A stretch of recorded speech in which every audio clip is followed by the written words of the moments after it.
The shadow beyond the door. In a small, forgotten town, there was an old house that everyone avoided. The windows were boarded up, the roof sagged, and ivy crept up its decaying walls. But it wasn't the house's appearance that frightened people, it was the stories.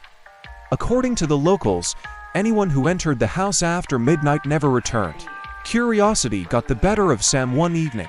Armed with nothing but a flashlight and a dare from his friends, he crept through the rusted gate and stepped onto the creaky porch.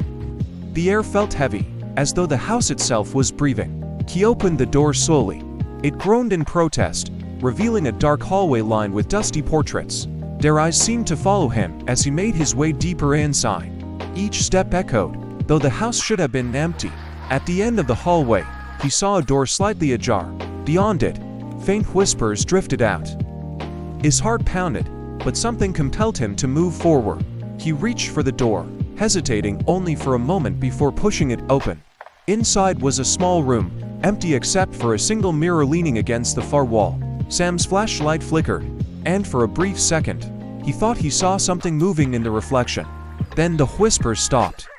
Before he could react, the door slammed shut behind him. The flashlight went out, plunging him into darkness.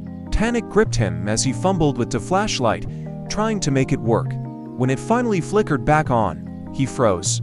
His reflection was still in the mirror, but it wasn't copying his movements.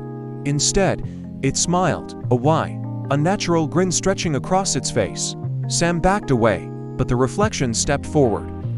"You shouldn't have come," it whispered. The flashlight went out again, and this time, it stayed off.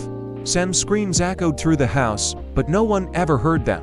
In the morning, the house was just as silent and empty as it had always been. Only now, there was a new portrait hanging in the hallway, a portrait of Sam, his eyes wide with terror.